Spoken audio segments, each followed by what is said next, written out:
meron po akong ipaparinig sa inyo sa pagtatanong na ginawa ni Congressman Benny Abante, Chairman ng Committee on Human Rights sa Kongreso, dito kay Colonel Garma, dating PCSO General Manager. Eto, pakinggan po ninyo. May I continue on? Okay, Colonel Garma, nabanggit mo sa test question ni Congressman Flores na ngayon mo lang nalaman itong mga bagay na ito. Yes, Mr. Chair. Okay. Si Mr. Ramon Tulfo on September 17, ito ang sinabi niya. Pakinggan mabuti ha. Ang sabi ni Montulfo, inuulit ko ang aking suggestion. Ibig sabihin, he suggested that before, na dapat imbestigahan si dating PCSO General Manager Ronia Garma sa pagpatay kay PCSO Board Member Wesley Barayugan. Maraming naniniwala na si Garma ang utak sa pananambang kay Barayugan, isang retired Brigadier General na miyembro ng PMA Class 1983. Si Barayugan kasi bilang board member ng PCSO ang umaharang sa pagbibigay ni Garma ng mga STL franchises sa kanyang mga kaibigan. You deny that, am I right? Yes, Mr. Chair. Okay. Ito pa, natutuloy ko ha. Di pa nalulutas ang pagpatay kay Barayugan. That's why these people here came to testify. And I'm telling it to you right now, as I can notice the testimony of Colonel Mendoza here, I have never seen any police officer weep before this committee or any committee for that matter. This man, I believe, is telling the truth, Colonel Garma. Montulfo, I believe, is telling the truth.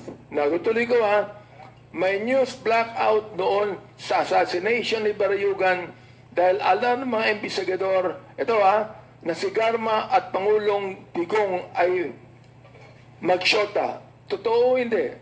Hindi po totoo, Mr. Chair. May mga report na yung anak ni Garma na may kapansanan na anak din ni Digong. Ito totoo, di ba? Mr. Chair, can we spare my daughter, Mr. Chair? She has not... Hindi po totoo yun, di ba? Yes, it's Oo. not true. Napilitang alisin ni Digong sa PCSO si Garma nang umangal na ang mga generals at colonels na mga graduate din ng PMA gaya ni Barayugan. Hindi rin po totoo to, hindi ba? Wala Hindi akong rin, no? Therefore, naging sinungaling si Montulfo, naging sinungaling si Colonel Mendoza, naging sinungaling si Nelson Mariano. Am I right? opinion nila yun, Mr. Chair. Hindi. Am I Para sa right? akin Yes or po, no? para sa akin, hindi po totoo Nagsisinungaling ba sila? I cannot... Yes, Mr. Chair. Okay, now, let me go back. Let me go back when you were the chief of police of Cebu City. Nandito ang affidavit ni Baby Rosales Ano yan? na ang kanyang anak ay napatay nung ikaw ang chief of police ng Cebu City. Naalala mo? Wala pa akong natatandaan po, Mr. Chair. October 4, 2018. Hindi ba ikaw ang chief of police ng Yeah, I Cebu am the- City at that time? Yes, Mr. Chair. Okay, City siya po Director. ay napatay nung panahon na ikaw ang chief of police. I'm the city director. There are station commanders. Ito ang affidavit ni Baby Rosales. Yes. Alright. Now, merong case summary dito ng sworn statement ni Miss Raquel Lopez. Naalala mo si Raquel Lopez? No, Mr. Chair. Hindi mo naalala. Ito ang sinabi niya para malaman mo. Sa wikang Ingles na tinanscribe ni William Reyes, ang sabi niya, during the wake of my son, Garma and her police officers arrived in my place. Those who were attending the wake scampered away from seeing them. Garma was enraged as she hollered out and strut around. She was angry at us for holding awake on the death of my son. She yelled out, "Why is there only one dead? There are many of them here." You are also denying that. Yes, Mr. Chair. You are. Yes. I am denying it. Wala akong sinabing ganyan, Mr. Chair. You were you were the chief police at that time in Cebu City. City Director, Mr. Chair. You are the city director at that time. Therefore, you know this incident. Hindi pwedeng ikaw, city director, na hindi mo alam ang incidenteng ito. Can I... My goodness naman, I'm Colonel aware. Garma, you are the director, the city director. I cannot Hindi ka recall. pinapaniwala na hindi mo alam sa mga nangyaring ito. Ito na nagtetestimony, napatay ang kanyang anak. Ikaw, umiiyak ka dito nung kinontem ka namin sapagkat naalala mo yung anak mo. Ito, napatay yung anak niya. Sumisigaw ka pa, sinasabi mo dito, ha? Okay. Hindi ako nagagalit sa'yo. Dynamic lang ako. Naunawahan mo ako? Yes, Mr. Chair. To give emphasis to what I'm trying to say. Ito, nag-mention siya, during the wake of my son, Garma and her police officers arrived in my place. Ikaw pa nagsabi, nagalit ka pa at sinabi mo, why is there only one dead? Wow. There are many of them here. Nakalimutan mo ito? Hindi mo maalala? Wala akong sinabing ganyan, Mr. Chair. Well, sworn statement ito Yes, ni Your Miss Honor. Raquel Lopez. Sworn statement. Gusto ko Sinong lang pa ang sabihin salaysay? sa'yo, when we cited you in contempt, you are weeping before your lawyer because you remember your own child na may iwan, a special child. Buhay siya eh. Buhay siya, Colonel Garma. Umiiyak ka na, buhay siya. Ito patay. Grabe. Ikaw ang city director. Ito patay. Nagsalita ka pa. Nagsalita ka ba dito? Ang sabi mo, bakit isa lang ang namatay? Bakit isa lang ang pinatay? Oh, samantalang napakarami nila. My goodness. And you're telling me now, you're denying that, Mr. Chair? Hindi mo lang siguro maalala at baka nakalimutan mo sapagkat matagal na ito eh. 2018 pa ito eh.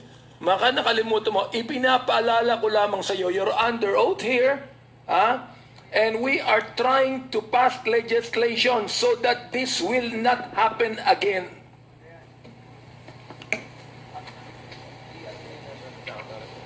Mr. Chair, ano ang gusto mong sabihin? Tell it to us now. Lie under your teeth. Tell us. Grabe. Hindi makasagot si Garma. Colonel Garma, ako, hindi ko akalain bilang ikaw isang babae, no? Magagawa mo ito. You're denying it right now. You're denying everything right now. Ang dami mo nang dinenay, Colonel Garma. At nakikita po ng taong bayan dito, napakalaki ng problema ng ating kapulisan na katulad ng marami mga eskalawag na dapat malaman ito ng Director General Marbil na dapat niyang asikasuhin ang ayusin ang nangyayari sa Philippine National Police. This person here, si Lieutenant Colonel Mendoza, tinitingnan mo siya when he was testifying before us, when he was reading his affidavit, nakatingin ka sa kanya, nakasimangot ka sa kanya, galit ka sa kanya. And this guy is weeping before us while he was saying this, while you are angry at him. Nelson Mariano testified, 2 of them against you and against Colonel Leonardo. 2 against you, both of you. And you're denying it. Listen, akala niyo ba politics itong ginagawa namin? Kung sinasabi po ni Colonel Mendoza, natatakot siya sa buhay niya. Kami ba, matapang ba kami? Hindi ko kami matapang, pero kinakailangan namin gawin to. My goodness. Upang maayos na natin ang problema sa ating bansa.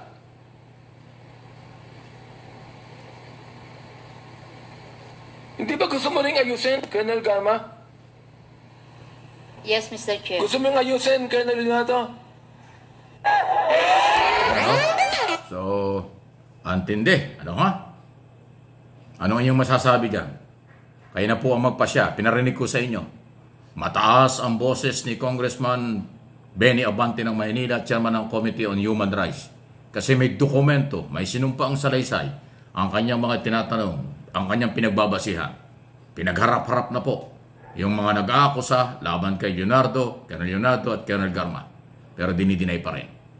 Malaya po kayo na makapag-comment react sa bagay na ito. Please like, subscribe and follow dun sa hindi pa. Pero pakilike lang po ninyo ang mga video ito para makarating sa lahat ng mga Pilipino sa buong mundo. Para malaman nila ano ang nangyayari, at ano pa ang mga pwedeng mangyari dito sa ating bayan.